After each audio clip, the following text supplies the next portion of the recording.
Candy by Shakira Elzy.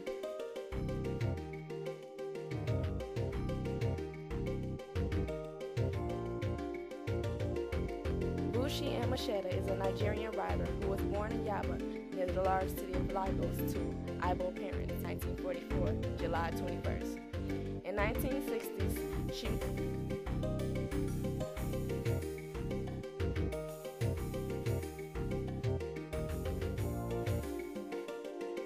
to Britain, where she worked as a librarian and went to the University of London to study psychology.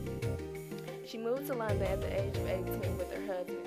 Though her English and language skills still was lacking, she was determined to become a writer. The birth of five children kept her from pursuing this dream, and at the time, and her husband's lack of ambition forced her to work endless jobs outside of her home. Based on her own experiences as a single black woman and a parent in Britain, she wrote her first novel called In the Ditch.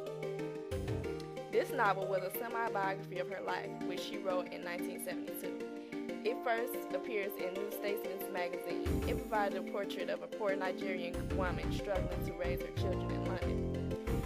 Bushi began to write several books after her first novel. She wrote about the role of women in Nigerian society in her book, The Bride Price.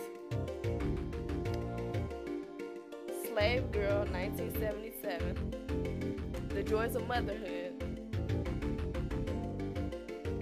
1979, and also The Rape of Shabi, which was set during the Civil War in Nigeria.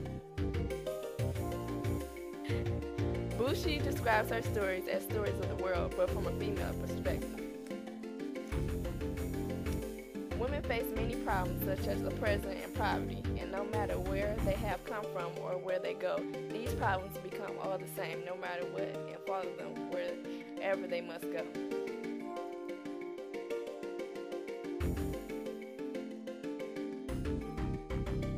This story, Candy, is being told from the country of Nigeria, the island of Lagos, and from the time frame of 1944.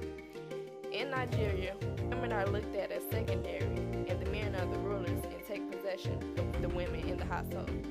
Women are looked down upon if they have no education, especially if they are young. A young Nigerian woman that is educated can have any job she wants, while a middle-aged woman with no education has a hard time finding a job anywhere. Nigerian men is always allowed to have as many wives as they want, versus in America, it is uncommon to have more than one wife. When Nigerian people greet others, they use a warm smile and a handshake.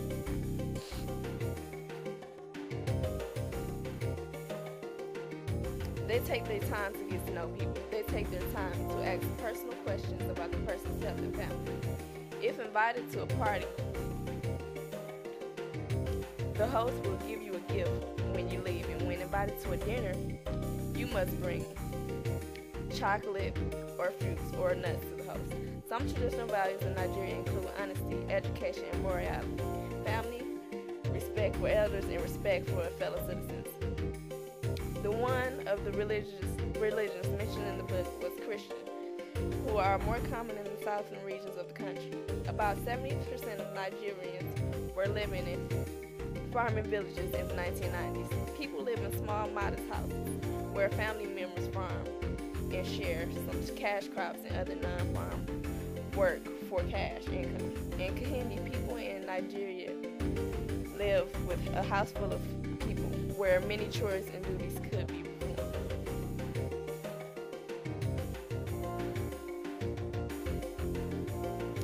The book begins by Albert getting a letter from his relatives back in Nigeria. The letter states that Albert's family would like for him to return home. So Albert announces this news to his wife Kahindi, his daughter Bimbi, and his son Joshua. Albert's wife Kahindi gets upset with this news because she has a great job at a bank and she just got promoted. Albert, on the other hand, misses his homeland. He doesn't like the fact that you have to have a high-paying job in America just to please your wife. Kahindi is making more money than Albert, but if Albert was to return to his homeland at this time, he would be rich in Nigeria. At this time, there is an oil boom in Nigeria, and unlike before, Albert can actually have a good paying job there. and Albert have been married for 50 years, and they live in a small house in Britain. Candy and Albert don't have a traditional marriage where the wife is never to talk back and voice their opinion. Candy tells Albert exactly how she feels about returning back home to Nigeria. As of hearing this news is bad enough, Candy is hit with more difficulties. Candy finds out that she is pregnant, but Albert demands that she gets an abortion, considering they can't afford another child, and that a child would be too much to handle.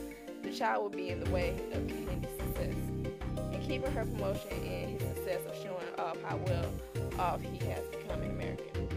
This success for Candy. One part of her wants to keep her child because it's unlike her Nigerian ways to abort a child. But on the other hand, she wants to be successful and keep her job. Candy doesn't understand what kind of man would have the decency to tell his wife to abort their child. Candy tells Albert that the abortion clinic that she can't keep this baby, that she would never carry another, and she will tie up her tubes. Albert thinks it is his wife's duty to obey him, and he forces her to make terrible decisions. At the clinic, Albert comes to take Candy home. With him is one of Candy's good friends, Moama. Albert explains to Candy that he would go check out Nigeria and arrange things before the whole family moves, and she would stay back and work on stuff at the house. Candy and the kids are left in Britain while Albert is going off to Nigeria to start off their soon-to-be new life. Albert's job is to get the kids enrolled in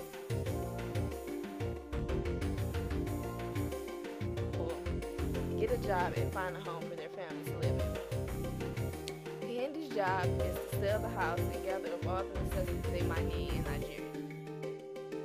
After Albert is settled and gets the kids enrolled in school, he sends for the kids to join him in Nigeria, still leaving Candy behind and alone in Britain. Candy is having a hard time selling the house. It seems that no one is interested in buying, or she's just frankly not good at selling houses. Candy decides it is time for her to return to Nigeria to be with her family. So she calls Albert so he can send for her, but he refuses, saying it's not the right time. Candy decides to come anyways and is brought to a painful shock when she learns Albert has another wife and a new baby.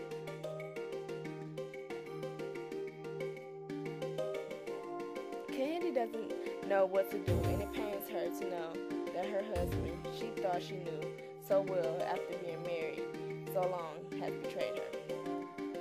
In Nigeria, it is common to have more than one wife, but Candy isn't used to Nigerian ways and still thinks and acts like an American in many ways.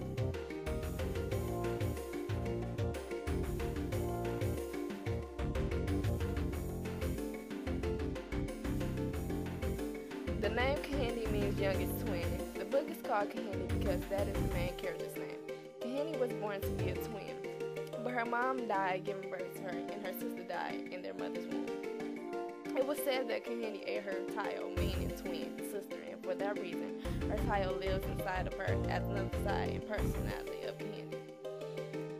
The title character is called between two versions of herself, London Candy and Nigerian Candy. Similar to the author, Bushi and Machetta, Candy struggled to raise her children in Britain, and they were both similar in many ways. They were both originally from Nigeria, near Lagos, but moved to the States as young adults. Candy was born a twin, so she was born having two versions of herself. And Bushi also had two versions of herself. Part of her wanted to be in London, and the other half of her wanted to go back to Nigeria.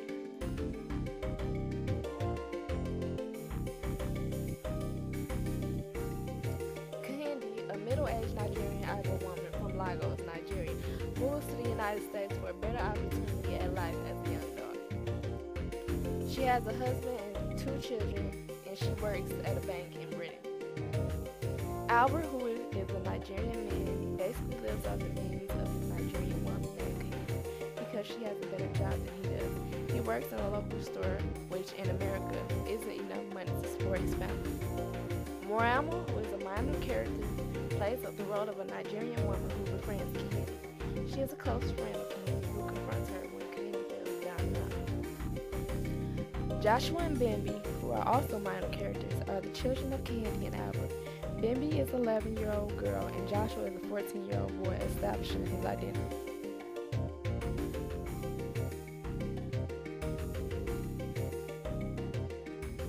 The author Buchia and Machetta brings out the characters in Candy by using the Nigerian language to express how much they respect and acknowledge their culture.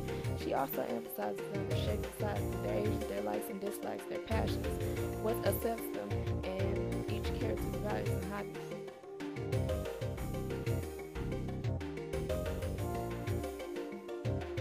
The theme in this novel is that Candy must go through many struggles in order to determine who she really is and what she wants out of life. In order to do so, she must make her own decisions for her own benefit, rather than trying to live life for her husband and children.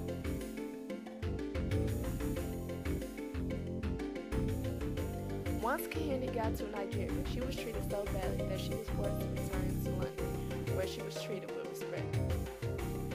Candy refused to share her husband with other women, and because she was uneducated, she was looked down upon, while his younger wife was much more respected, even though she was a single wife. Candy became her own woman, when she no longer cared about Albert and the many wives he kept picking up. Candy moved back to London. She got a job as a maid in a hotel.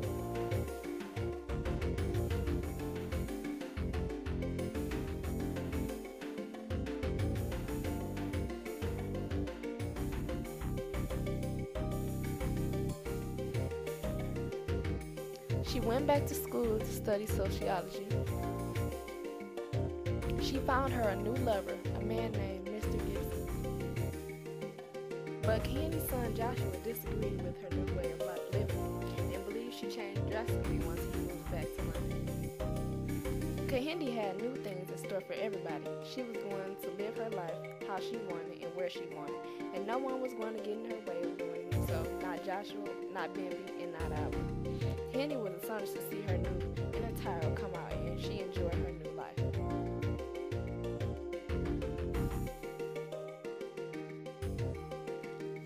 Candy is left behind in London while her children and husband moves on without her to Nigeria. Candy decides to go to Lagos even though her husband tells her not to.